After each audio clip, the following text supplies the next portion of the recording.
Bien, amados hermanos, ya estamos de nuevo aquí en su espacio Camino hacia Canaán. De inmediato vamos a entrar, ¿verdad?, en lo que es esta importante conferencia. Y aquí tenemos, ustedes recordarán que estuvimos tocando las luces del apóstol Pedro. Como estamos aprendiendo de las sombras y luces, tocamos la semana pasada las luces del apóstol Pedro. Entre ellas estuvimos tocando la primera luz, que fue que el único que caminó sobre el mar fue Pedro. Ustedes recordarán, esta fue una parte donde él, ¿verdad?, nos inspira a nosotros también tener fe para poder hacer aquello que muchas veces no se atreven a hacer. Una segunda luz, tenemos que también el único que pudo responder a la pregunta de Jesús: ¿quiénes dicen los hombres que es el Hijo del Hombre? El único que dio en el clavo fue Pedro, que dijo: tú eres el Cristo, el Hijo del Dios viviente. O sea que aquí Pedro, señores, aunque muchos hablen y digan, Pedro acertó a decir la verdad. La tercera luz que tenemos aquí fue que también, aunque es una luz, pero también es una sombra, porque aquí hay sombras y luces, pero esta parte donde el único que se atrevió a defender a Jesús es una luz, pero también una sombra por un lado, que en la sombra que vamos a tocar, vamos a explicar por qué a la vez es una sombra. Pero aquí también se puede entender como una luz, porque él defendió, el único que se atrevió a defender a Jesús. Tenemos la luz número 4. Aquí en esta luz número 4 dice que él se desprendió de su sabiduría y creyó a Jesús. Cuando él ya había lavado su red, él le dijo: Señor, hemos estado toda la noche pescando, pero en tu palabra vamos a tirar la red. Y él hizo así, la tiró, y ya nosotros sabemos lo que sucedió. Ahora vamos a tocar algunas sombras que dejó Pedro para que nosotros no cometamos los mismos errores, que eso es lo que queremos aprender en esta importante conferencia, que nosotros no cometamos los mismos errores que cometieron aquellos hombres de Dios. Y la primera sombra fue que negó a Jesús, oiga bien, 3 veces. Negó a Jesús 3 veces. Ese que caminó sobre el mar negó a Jesús 3 veces. Vamos a irnos a Mateo capítulo 26, versos 33 al 34, para que veamos la advertencia que le hizo Jesús a Pedro. Mateo capítulo 26, versos 33 y 34. Cuando Pedro se daba en el pecho y decía: yo no te voy a negar, por eso es que uno tiene que cuidarse. Tiene que cuidarse con muchas veces decir a boca llena: yo no voy a hacer esto, yo no voy a ser como fulano de tal que hizo aquello. No, siempre con humildad decir: en el nombre de Jesús, con su fuerza, yo no me voy a descarriar, yo no voy a hacer esto o aquello. ¿Por qué? Porque sabemos, señores, que tenemos una humanidad débil. Y siempre que vayamos a hacer algo, siempre pongamos el nombre de Jesús, que es ese nombre en el que todo lo podemos. Nunca digamos de manera personal. Yo siempre me cuido con eso. La persona que dice: mira, de eso sé yo, déjame a eso a mí, yo le tengo miedo. ¿Usted sabe por qué? Porque ya yo sé que esa persona solamente está confiando en su experiencia, en lo que sabe, y ya dejó a Dios detrás. O sea, no le dio participación a Dios. Y yo digo, como humano puede equivocarse. Pero cuando una persona humildemente dice, mira, yo tengo una experiencia en esto, pero yo sé que Dios me va a ayudar a salir. Porque con la ayuda de Dios, y se mencionó a Jesucristo y a Dios y se agarró de ahí, por más experiencia que uno tenga, muchas veces no puede confiar solamente en su sabiduría humana. Tiene que poner a Dios en su agenda. ¿Para qué? Para que el enemigo no tenga potestad de engañar esa mente, los sentidos de esa persona. Pedro dijo, aunque todo te deje, yo, oiga, yo, puso el yo no te dejaré. Y Jesucristo lo miró así, viendo el futuro de Pedro. ¿Usted sabe lo que le dijo Cristo? Mira lo que le dijo. Respondiendo Pedro le dijo, aunque todos se escandalicen de ti, yo nunca me escandalizaré. Y Jesús en el verso 34, Jesús le dijo, de cierto te digo que esta noche, antes que el gallo cante, me negará 3 veces. Señores, fíjense cómo Jesús le profetizó a Pedro esto. Y aún Jesús profetizándole esto y advirtiéndole, Pedro cometió esos errores. Porque no es lo mismo que a ti te diga, mira, el jueves tú me vas a decir esto o aquello. Bueno, tú estás velando ahí para no cometer ese error. Cuando venga el jueves, tú supervisas tu vida y se mantiene ahí. Pero Pedro se le olvidó eso, lo que Jesús había dicho. Y como que el enemigo tomó la mente de Pedro y como que le borró todo lo que Jesús había dicho. Y logró que Pedro lo negara 3 veces. Por eso es que en el capítulo 26, verso 69, fíjense cómo entra aquí en escena entonces la negación de Pedro en el verso 69. Dice así, Pedro estaba sentado fuera en el patio y se le acercó una criada diciendo, tú también estabas con Jesús el Galileo. Y oigan lo que Pedro dijo. Mas él negó delante de todo diciendo, no sé lo que dice. Ahí comenzó la primera negación. Saliendo él a la puerta, le vio otra criada y dijo a los que estaban allí, mire, también estaba con Jesús el Nazareno. Pero él negó otra vez. Y oiga cómo negó. Ahora en una dimensión más fuerte. Que ahí es donde muchas veces a mí me da grima. Cuando Pedro negó esta dimensión. Porque ahí va subiendo en dimensión. Pero él negó otra vez con juramento. Como diciendo, por mi Madre Santísima. Mire yo. Y juró con juramento del que se hacía antes. Como los juramentos que se hacen hoy en día. Por mi hijo, por mi ético. Y esos juramentos, era serio. Porque está bien que tú digas, es un miedo. No, esto y lo otro, pero jurar de que tú no conocías a Jesús. Mire, eso es serio. Eso es grave. Solamente la misericordia de Dios pudo mantener a Pedro después en pie. Pero mire, negar con juramento es una negación fuerte. Es la negación más seria y profunda que puede hacer un ser humano. Cuando negó con juramento, yo no conozco a ese hombre, yo jamás he visto a ese hombre.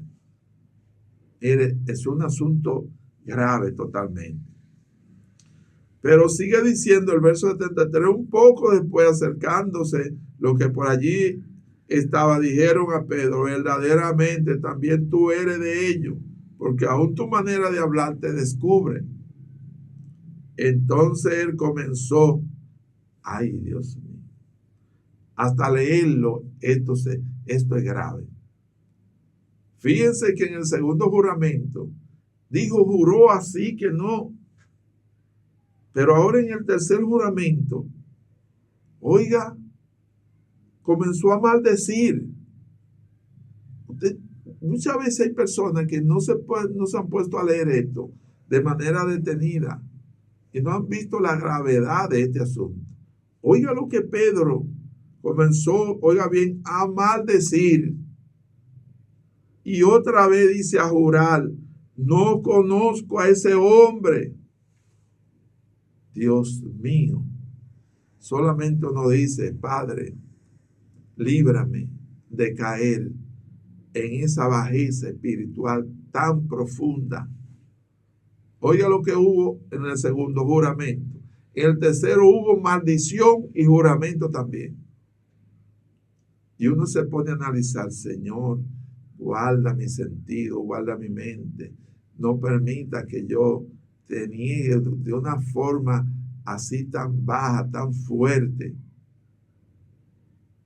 Uno se pone a analizar verdaderamente que Pedro, la mente de Pedro estaba cautiva.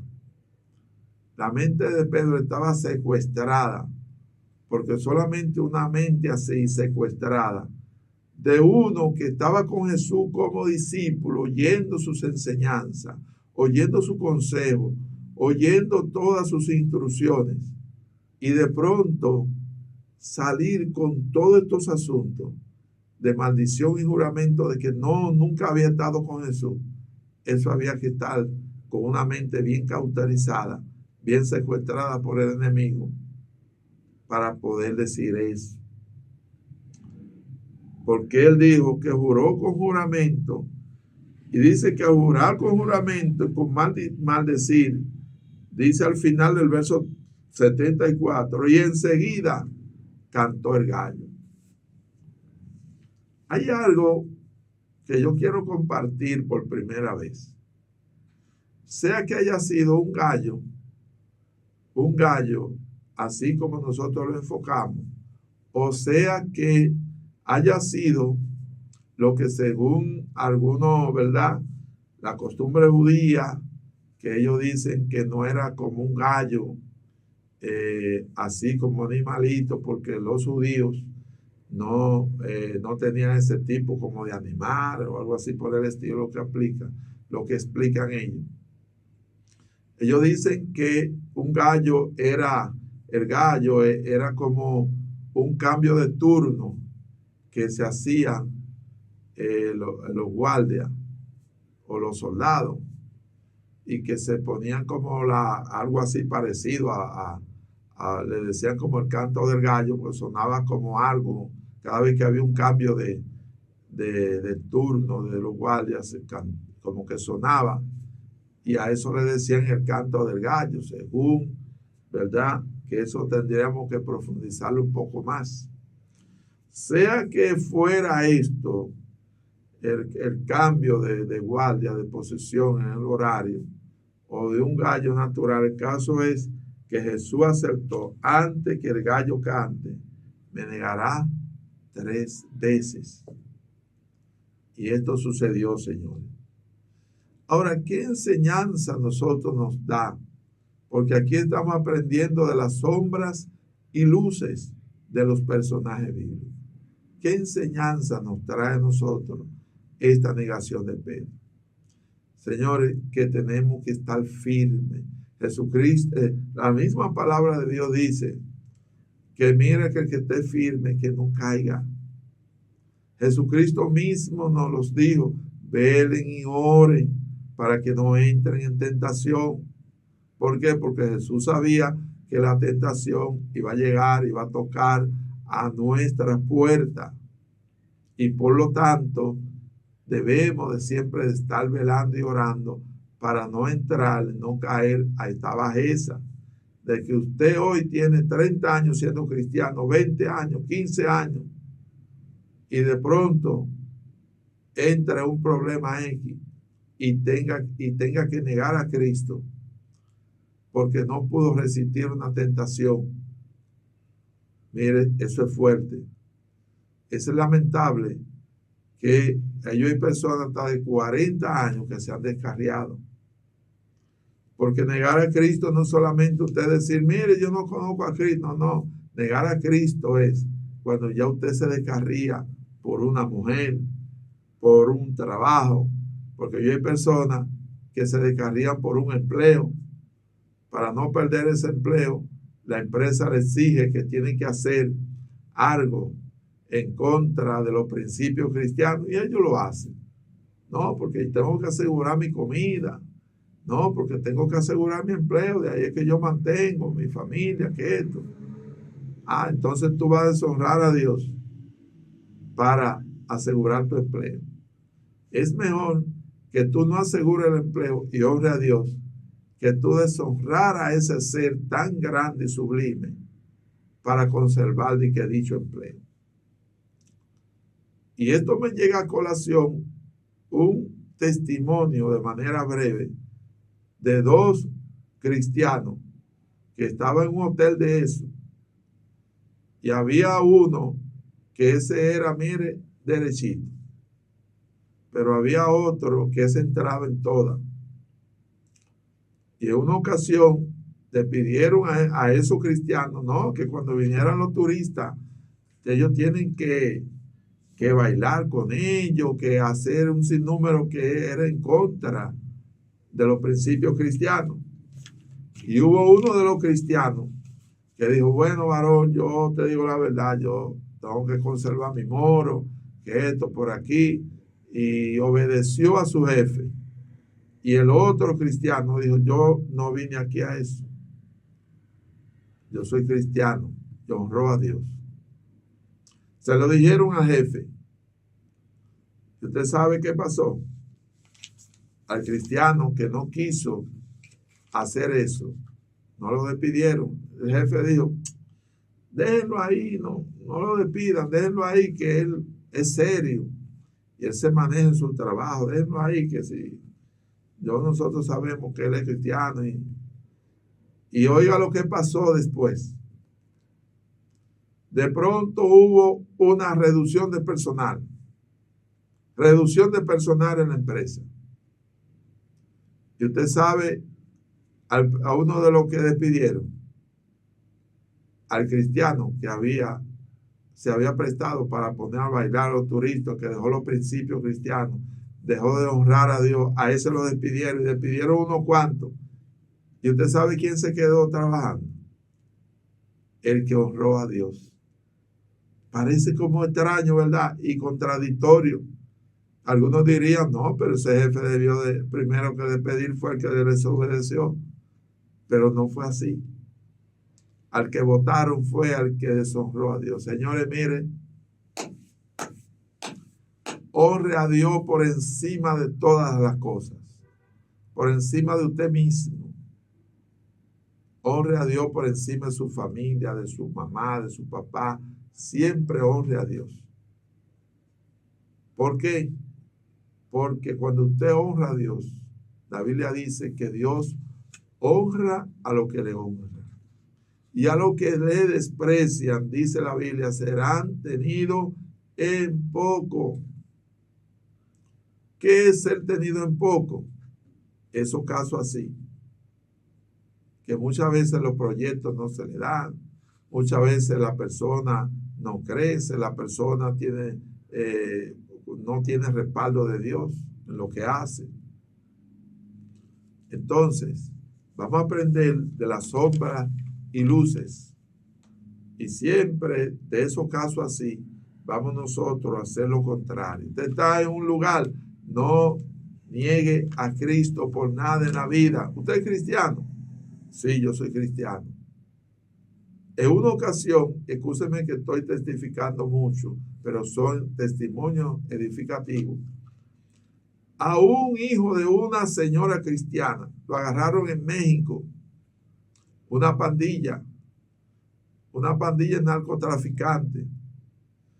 Y ese hijo de esa señora cristiana, su mamá siempre le decía a mi hijo, lo aconsejaba, a él lo agarraron como rehenes. Él era cristiano, es cristiano, pero un cristiano medio sancochado, como dicen. Iban a matar unos cuantos y a él le apuntaron para matarlo. Y dijo el guerrillero, ¿tú crees en Dios? Y usted sabe, él se quedó así y tuvo el punto de decirle que no, porque él decía, si digo que sí me va a matar, si digo que no me va. Y usted sabe lo que hizo este muchacho. Peleando ahí con su mente, él dijo, sí, yo creo en Dios. Y él hizo así, agarró el arma y no le hizo nada. Y usted sabe lo que le dijo ese que le iba a dar un balazo en la cabeza. Le dijo, si me hubiera dicho que tú no crees en Dios, te hubiera matado aquí mismo. Oiga esto, para que usted vea que a nosotros nos conviene honrar al Señor y no negarlo como lo negó Pedro, no negarlo por nada en la vida. Hay ventaja en los que honran a Dios. Todos nosotros que honramos a Dios, el Señor de una manera u otra siempre nos va a honrar a nosotros. Por eso es que entramos a la segunda sombra. Oiga bien, a la segunda sombra que se encuentra en Mateo capítulo 14, verso 30 al 31. La segunda sombra es que dudó cuando caminaba sobre las aguas. Señores, la duda no es de Dios. Si usted va a hacer algo en el camino del Señor, no dude. Siempre crea que el Señor está con usted en esa misión, en ese proyecto. Crea, no dude en mitad del camino. Pedro lamentablemente dudó. Según nos dice Mateo capítulo 14, verso 30, dice, pero al ver el fuerte viento, oiga bien, al ver el fuerte viento, tuvo miedo y comenzando a hundirse, dio voces diciendo, Señor, sálvame. Y el verso 31 dice, al momento Jesús extendiendo la mano, asió de él y le dijo, hombre de poca fe, ¿por qué dudaste? Pidámosle a Dios que el Señor hoy no esté diciendo de nosotros, mujer de poca fe, hombre de poca fe, ¿por qué estás dudando? ¿Por qué tú no crees que el Señor puede sanarte? ¿Por qué tú no crees que Dios te puede pagar esa deuda? ¿Por qué tú no crees, hombre, mujer de poca fe, que el Señor puede solucionar esa circunstancia tan difícil que tú mismo le pones el nombre, que es grande la circunstancia? Mujer de poca fe. Usted no sabía que el Dios de nosotros es el Dios de lo imposible, que es el que todo lo puede. Y Filipenses 4:13 dice que nosotros todo lo podemos en Cristo que nos fortalece. Entonces, si tenemos garantía, promesa, nunca dejemos que el Señor nos diga lo que le dijo a Pedro. Hombre de poca fe, ¿por qué dudaste? Si Pedro no hubiera dudado, hubiera seguido caminando. Y hay veces que nosotros no logramos los proyectos, los propósitos, lo que nos proponemos, porque a mitad de camino nos llevamos de personas que nos dicen, y tú vas a hacer eso, y tú vas para aquel lugar. Ay, muchacho, mira, a mí me aconteció esto. Entonces le creen más al que le dice en el camino que es difícil lo que va a lograr que a lo que dice la palabra del Señor. Entonces nosotros debemos, señores, de creerle al Señor. Con esto no quiere decir que Él no nos va a dejar pasar por el horno de fuego o por el foso de los leones. Nosotros vamos, muchas veces Dios va a permitir que entremos en el foso de los leones y va a permitir que entremos en el horno de fuego, pero el Señor estará con nosotros en el foso de los leones y en el horno de fuego. Hay algunos que no quieren pasar por ahí. No, nadie quiere pasar por pruebas y circunstancias. Pero una cosa podemos estar seguros, y es que el Señor en medio de nuestras circunstancias, Él siempre estará ahí dándonos la mano como un Padre amoroso. Siempre nuestro Creador estará ahí dándonos la mano como un amigo, como un soporte. Siempre estará con nosotros. Lo que tenemos es que creer que Él tiene control de todo. Y lo que Él permita, amén. Porque no quiere decir que por el hecho de usted creer, nada en la vida nunca le va a suceder. No, habrán cosas que Dios Señor nos va a permitir que nos sucedan. Pero recuerde que la Biblia dice que los que aman a Dios, todas las cosas ayudarán para bien. O sea que lo que Él permite en el camino, lo que nosotros muchas veces llamamos negativo o algo que tal vez pensamos que es como algo que es un desastre para nosotros, que es algo, ¿verdad?, que no ha sucedido, que no nos va a ayudar, nos ayuda para bien. Créalo así, porque la Biblia lo dice. Todo lo que el Señor permite en nuestra vida nos ayuda para bien. Ahora, asegúrese que usted está amando a Dios y usted le está siendo fiel. Para que no se confunda esa, lo que se llaman pruebas, en lo que se llama consecuencia de pecado. Hay pruebas y hay consecuencias de pecado. Si lo que usted está pasando, usted tiene que analizar, ¿esto es una prueba del Señor o es una consecuencia de lo que yo sembré? Para que así usted pueda ubicar cada circunstancia de su vida en la dirección correcta y el enemigo no lo confunda. Porque hay personas que hoy en día están pasando consecuencias de su pecado y tal vez se están lamentando y diciendo, no, que Dios, que no, espérate. Tú estás recogiendo algo que tú sembraste y por lo tanto debe de terminar de recoger la última siembra de eso. Cuando se termine la cosecha de lo que tú sembraste, bueno, tú vas a seguir hacia adelante. Entonces, muy importante que conozcamos esto. Vamos a dejarlo hasta ahí, señores, y vamos el próximo jueves. Vamos a seguir con lo que es, ¿verdad?, las sombras y luces de los personajes bíblicos, ya que el tiempo nos dice que tenemos que terminar aquí. Yo espero, ¿verdad?, que esta palabra haya sido de edificación para sus vidas. Así que para su hermano y amigo Rafael Valdés, fue más que un placer estar con todos ustedes. Dios le bendiga y Dios le guarde.